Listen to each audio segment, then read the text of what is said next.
What is a CTO, especially for startups? Hi, my name's Tom Wilson, and today I will talk to you about what a CTO is, what its role and responsibilities are, and why should a startup technology company have the need for a CTO. So, why should a startup consider a CTO or a role? The CTO doesn't have to be a full time employee, it could be a founder that wears that hat at certain times. It could be a consultant that helps the startup establish these vision, practices, principles, um, for the technology team. Or it could be a team lead that embodies these this role and responsibilities as you build your software product and products. Um, so again, one of the reasons to establish this vision and strategy is not only to have near-term success, but to also have long-term success with as minimum of cost as possible and as high of productivity as possible. So the role of a CTO is to provide and curate the technology strategy and vision of the company's software tools, technologies, and teams.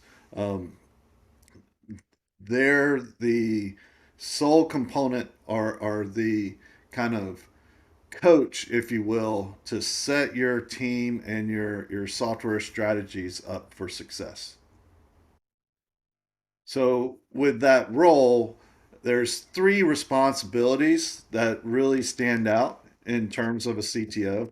The first is to provide oversight and direction for the technology group. So there's accountability, there's purpose, and there's clarity in terms of the responsibilities of that group. The second one is to establish and communicate a clear vision of the software architecture and life cycle of the company's software products. The architecture is how the code is um, organized so that as your team grows, as your features grow, that there's clarity in where things go and where things are maintained. In terms of life cycle, that is from idea to user, right? The whole process of going from here's an idea, how do we implement that, verify that, and ship that to our user to use. And then we create this feedback loop so that we're constantly learning and innovating to provide the best possible functionality for that user.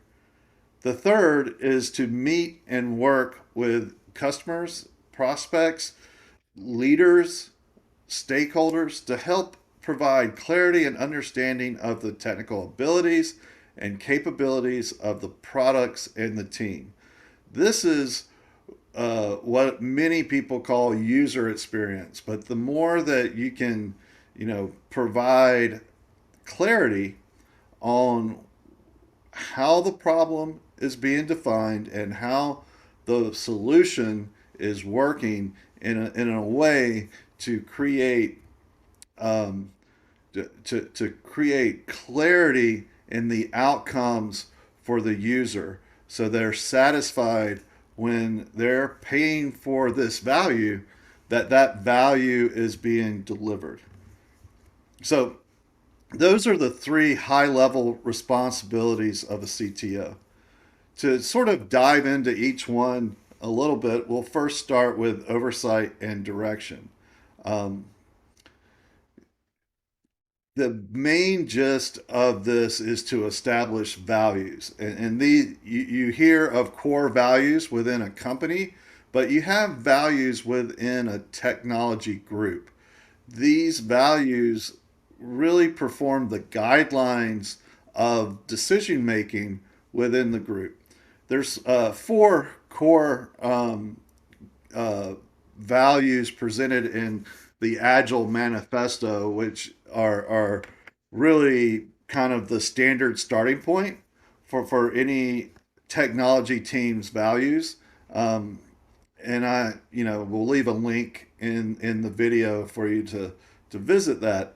But there's some additional values to consider to get down on paper, and it's highly effective to do this with the technology team so that there is complete exploration and kind of collaboration around these. But here are four that I find really, really valuable to get down on paper. Um, Integrity, commitment to quality. What does that mean? What does that mean to the team and to the organization? Automate repeatable operations. What does that mean? How can we form a flow that really makes it pragmatic to implement automatable tasks instead of creating manual processes and workflows to deliver our software. A lean development strategy, regardless of kind of your product flow or process. How can we think more in a lean concept so that we are really trimming the fat of our delivery as we go? And then finally, keep software simple. Um, it's hard to keep software simple, especially when you're building complex software. So how can we do that? One strategy is functional thinking, and there's several other strategies to debate and go through. But if you as a technology group establish these values, then as you progress into practices and processes, operations, policies, you have these guidelines to lead you in the right direction to create high value and high quality for your company. A clear vision of the software architecture and software delivery cycle. So, um, when talking with teams and talking with developers, oftentimes there's a huge gap between leaders who have a vision and purpose of the company and the direction of their technology and the actual developers that are working on it or the team members of the technology group that are participating. Um, and I think the gap has to do with just a couple of things. Maybe the leaders aren't quite as technical, or maybe the developers are not highly have a high degree of experience in working within startup cultures. Uh, so to explicitly sit down and establish a vision and purpose for the technology group can really work to bridge that gap. There's a tool that I use quite often called the Inception Deck, and it's from the Agile Samurai book.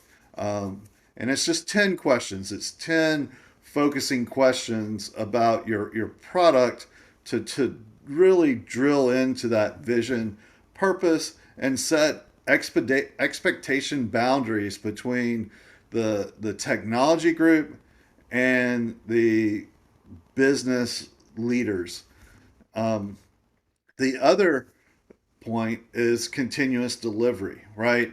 Um, Putting together a software delivery lifecycle that clearly displays how you plan to ship your code is so important because if you don't get that up front, and there's a term called shift left, where before you really write any logic to your software, figure out how you're going to ship it first and go ahead and implement that pipeline on shipping your code so that when you create your features, you don't have to think about how they're going to be shipped, and you don't have that kind of last step to do in order to get something out the door.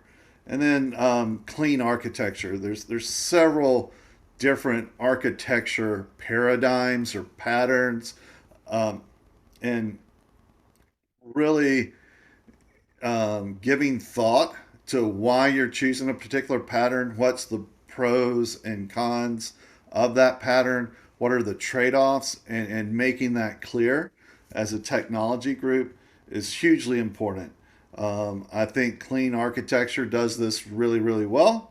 But there's other patterns to discuss. The main point is clarity. And when your technology team has clarity on what their expectations are, um, it removes so much of the impedance to get things done over time. And finally, the third responsibility is to meet and work with customers and prospects to help provide clarity and understanding of technical abilities and capabilities of the company's software products.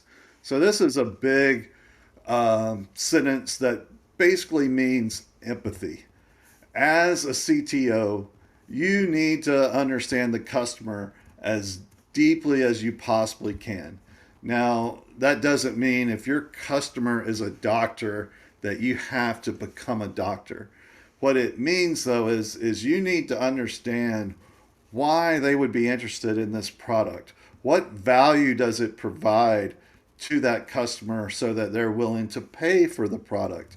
And what outcomes do they need to know that this product is providing that value that they are purchasing? Um, so, whether it's in presentations or whether it's in meetings, it is very important to be able to understand what the customer's needs are and be able to communicate in a way that that customer can understand the value your technology is delivering. And then there's another step that you can take, which is often called user experience, where you embed the communication of the value of your product in the context that your user can understand into the product itself. And in the future, we'll unpack that more. But being able to recognize, explain, and even embed that communication of technology in a non, you know, kind of technology centric way can really separate the value at a kind of business level by showing outcomes up front, and at an emotional level where users say this software feels good to use, right? And that is hugely important for the success of your software products. So with that, I just wanted to go through, hopefully this presentation gives you some insight on, why should a startup think about having a CTO role, as well as what are the responsibilities that that CTO would provide and be accountable for in order to provide value to your organization and company. So thanks again for your time. And if you're interested, I'll be unpacking the kind of lower level um, tools and techniques that I use as a CTO for startups, in a kind of um, ongoing basis. My plan is to do one topic a week, and I have about 20 topics to do. So if you're interested, Look in the notes and subscribe or register to the blog, and look forward to hearing from you. If you have any questions or comments, please make a comment, and I'll be glad to respond. Thank you.